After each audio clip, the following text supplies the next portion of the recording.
Hello friends, हम यहाँ देखेंगे जो डिफरेंशिएशन वर्सेस मॉर्फोजेनेसिस हमने पढ़े थे। डिफरेंशिएशन हमने देखा था वहाँ। डिफरेंशिएशन के बाद मॉर्फोजेनेसिस हमने पढ़े थे। तो मॉर्फोजेनेसिस हमने पिछले वीडियो में जनरली थोड़ी सी पढ़ी थी। अभी इस वीडियो में हम मॉर्फोजेनेसिस के बारे में देखेंगे कि जो मॉर्फोजेनेसिस है उसमें जो कैलस समूह से संपूर्ण प्लांट बनने के लिए या फिर संपूर्ण प्लांट के रिजनरेशन के लिए साइटो डिफरेंशिएशन ये पर्याप्त नहीं होता। तो इसके लिए क्या करते हैं, अंग संरचना या अंग विकास के लिए, जैसे अंग विकास क्या क्या हो गया, तना, जड़, पत्ती, ये पुष्प, इनका निर्माण, इनको अग्रवर्ती करने वाला विभेदन होना चाहिए, यानी कि जो इनको लीडिंग करने वाला है डिफरेंशिएशन ये होना चाहिए। तो इसके लिए क्या कहते हैं, प्ररोह कलिका विभेदन या फिर एम्ब्रोजेनेसिस द्वारा ये प्राप्त होते हैं। तो सबसे पहले हमें जो प्राप्त होता है वो क्या होता है, प्ररोह कलिका, यानी कि शुड बट डिफरेंशिएशन, इनका निर्माण होता है जिसे हम एक ध्रुवीय संरचना कहते हैं।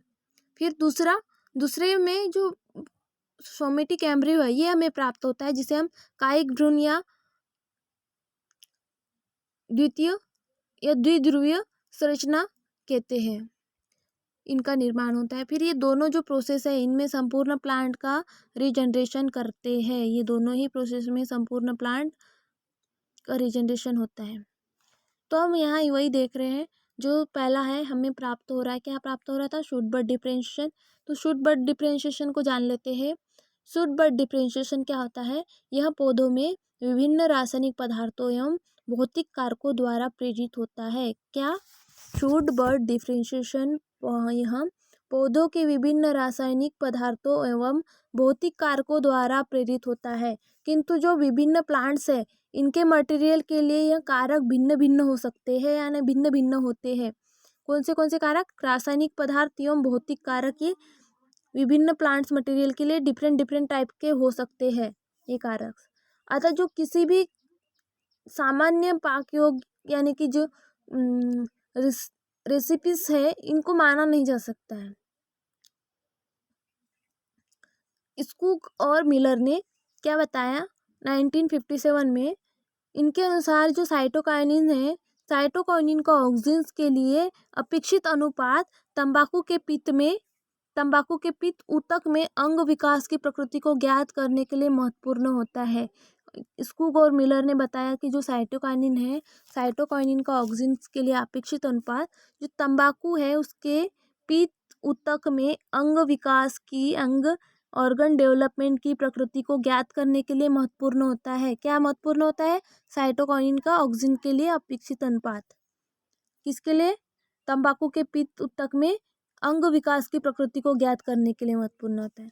फिर ये देखा गया कि जो काइनेटिन है इसका उच्च स्तर कलिका प्रारंभ का कारण होता है। मतलब जो काइनेटिन है इसका उच्च स्तर बर्ड इनिशिएशन का कारण होता है, जबकि ऑक्सिन का उच्च स्तर किस लिए होता है, जड़ निकलने के लिए सहायक होता है।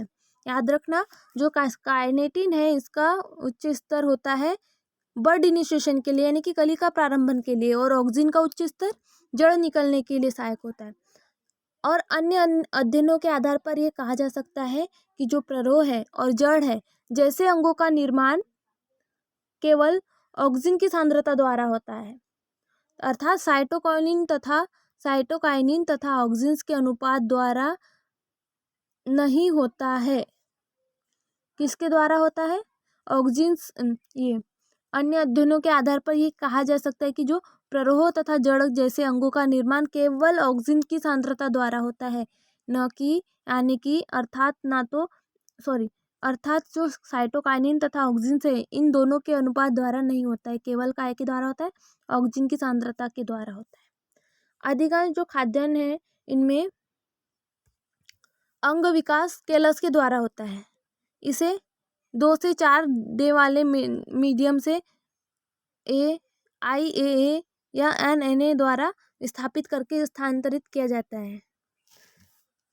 ये तो हो गया हमारा शुड बट डिफरेंशिएशन, जिसमें हमने प्लांट्स के विभिन्न रासायनिक पदार्थ एवं जो भौतिक कारक है इनके द्वारा ये प्रेरित होता है शुड बट डिफरेंशिएशन।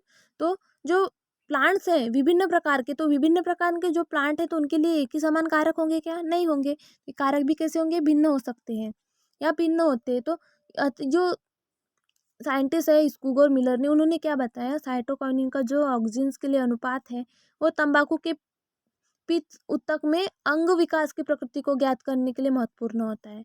और देखा गया कि जो काइनेटिन है इसका उच्च लेवल केवल कलिका प्रारंभ यानी कि बर्ड इनिशिएशन के कारण होता है, और जबकि ऑक्सीजन का उच्च स्तर किस लिए होता है? जड़ निकलने के लिए होता है, यानी कि रूट फॉर्मेशन के लिए होता है। तो इन अध्ययनों के आधार पर हम कह सकते हैं कि जो शूट और रूट है इन जैसे अंगों का निर्माण केवल ऑक्सीजन की सांद्रता के द्वारा होता है, न कि साइटोकाइनिन और ऑक्सीजन के अनुपात द्वारा हो। और मेनली जो सेरल्स है, खाद्यांश है, इनमें जो अंग का विकास होता है ये किसके द्वारा होता है? केलस के द्वारा होता है, जिसमें क्या करते हैं, इसे 2 से 4 दिन डे वाले मीडियम में या इंडोलेसिटिक एसिड या फिर न्यूट्रिएंट अगार मीडिया के द्वारा विस्थापित करके इनका स्थानांतरित या ट्रांसफर करके किया जाता है।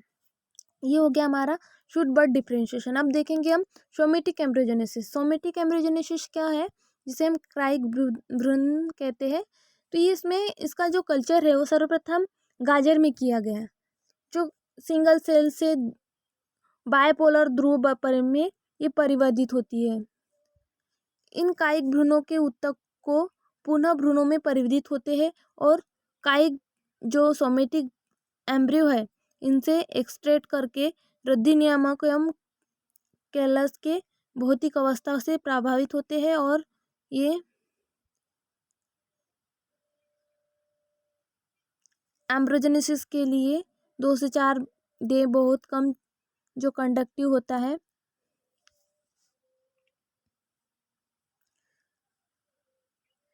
इसमें सबसे पहले गाजर का प्लांट लेते हैं।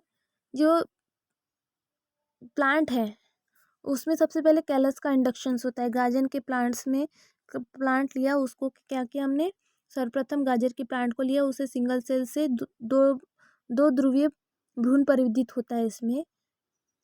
तो इसके जो गाजर के प्लांट है इसमें एक प्लांट तैयार करें हम, इसके पीस कट कर लेते हैं। इस एक्सप्लांट तैयार के बाद में हमने इस एक्सप्लांट के रूप में क्या लिया, इसकी लीफ को ले लिया, गाजर की लीफ को। फिर इस गाजर की लीफ को न्यूट्रिएंट मीडियम प्रोवाइड करके इसकी ग्रोथ कराई।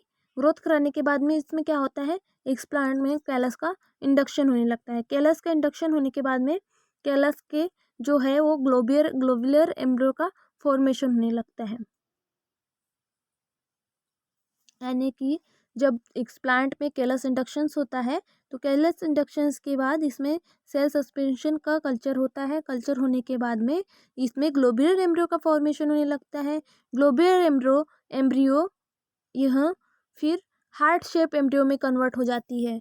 फिर क्या होगा, हार्ट शेप एम्ब्रियो में, हार्ट शेप एम्ब्रियो के बाद में ये मेच्योर एम्ब्रियो में कन्वर्ट होंगी। तो सबसे पहले जो गाजर का प्लांट था वो हमारा क्या कहलाएगा, इनटेक प्लांट कहलाता है। फिर उसके बाद गाजर के प्लांट का जो हमने एक्सप्लांट तैयार किया उसकी पीस कट करके उसकी लिप को छोटे छोटे पीस में कट करके जो एक्सप्लांट तैयार किया गया इसको हमने कल्चर मीडिया करवाया। इसको कल्चर मीडियम में ग्रोथ कराने के बाद में इसमें ग्रोथ हुई। ग्रोथ होने के बाद में हमें क्या देखने को मिला, हमें ये देखने को मिला कि जो कैलस है इसका फॉर्मेशन हो जाता है। तो कैलस का फॉर्मेशन होने लगता है, यानी कि कैलस का इंडक्शन हो, तब सेल सस्पेंशन कल्चर होती है। और सेल सस्पेंशन कल्चर के बाद में हमें ग्लोब्यूलर एम्ब्रियो का निर्माण होता है, या ग्लोब्यूलर एम्ब्रियो का फॉर्मेशन होता है। ये ग्लोब्यूलर एम्ब्रियो फिर हार्ट शेप एम्ब्रियो यानी कि हृदय की संरचना जैसे दिखाई देती है, जिसे हम हार्ट शेप एम्ब्रियो कहते हैं। तो इस प्रोसेस में देखने को मिलता है, कौन सी प्रोसेस में, हार्ट शेप एम्ब्रियो में। हार्ट शेप एम्ब्रियो के बाद में जब हार्ट शेप एम्ब्रियो का फॉर्मेशन हो जाता है तो उसके बाद में हमें मेच्योर एम्ब्रियो का फॉर्मेशन प्राप्त होता है। तो जो मेच्योर एम्ब्रियो का फॉर्मेशन होता है उस स्टेज को हम कहते हैं टर्पीडो स्टेज कहते हैं। टर्पीडो स्टेज के बाद में जो मेच्योर एम्ब्रियो है इससे प्लांटलेट का फॉर्मेशन होने लगता है, यानी कि जो प्लांटलेट है वो रिजनरेट होकर प्लांटलेट का फॉर्मेशन करने लगती है। जो एम्ब्रियो है वो रिजनरेशन होकर प्लांटलेट का फॉर्मेशन करने लगती है और फिर इनटेक प्लांट फिर से बन जाता है। तो इस प्रकार से हमें सोमेटिक एम्ब्रियोजेनेसिस की प्रोसेस में गाजर के एग्जाम्पल के द्वारा हमें इन सोमेटिक एम्ब्रियोजेनेसिस की प्रोसेस दिखाई देती है, जिसमें एम्ब्रियोजेनेसिस में आपको 2 टाइप के एम्ब्रियो दिखे होंगे। कौन से हैं? एक ग्लोब्यूलर एम्ब्रियो और second heart shape embryo. Then उसके बाद जो मेच्योर एम्ब्रियो प्राप्त होता है उस एम्ब्रियो को क्या कहते हैं? टर्पीडो स्टेज। इस स्टेज से यानी कि मेच्योर एम्ब्रियो से प्लांटलेट का फॉर्मेशन होता है। ये मेच्योर एम्ब्रियो क्या करते हैं? रिजनरेटिंग होकर प्लांटलेट का फॉर्मेशन करने लगते हैं। अब क्रायो प्रिजर्वेशन भी देख लेते जरा। जो क्रायो प्रिजर्वेशन है वह किसी जाति और उससे संबंधित जातियों से उपस्थित सभी जीनों को उस जाति का जर्मप्लाज्म कहते हैं।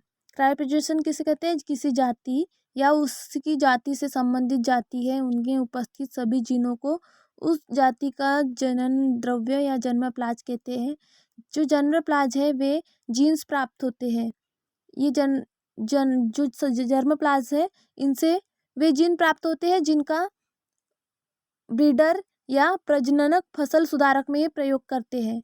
सामान्यतः जो जर्मप्लाज्म है इनका संरक्षण एवं भंडार बीजों यानी कि सीड बैंक्स के रूप में करते हैं, किंतु जो कई जातियां हैं इनमें एसेक्सुअल रिप्रोडक्शन द्वारा ये पैदा होती है, अतः उनके जो बीज है वो बहुत कम अंकुरित होते हैं। ऐसी जातियों में जो जर्मप्लाज्म है इनका भंडारण कई विधियों के द्वारा किया जाता है।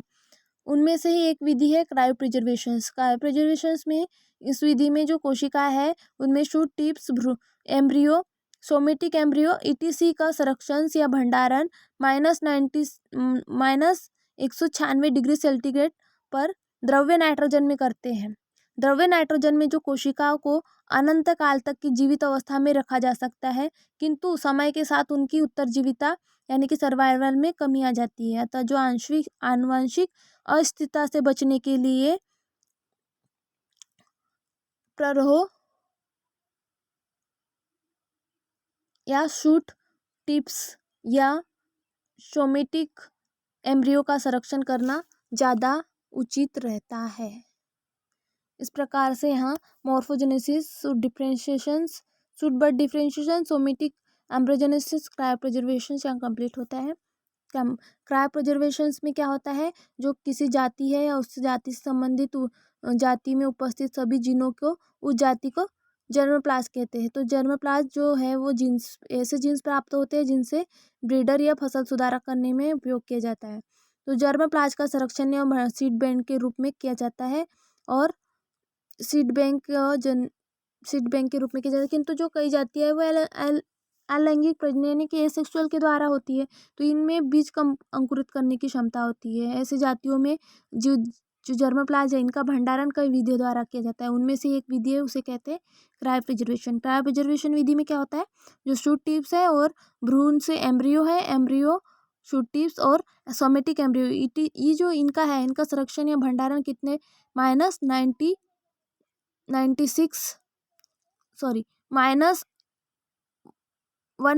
डिग्री सेल्सियस पर द्रव्य नाइट्रोजन में करते हैं।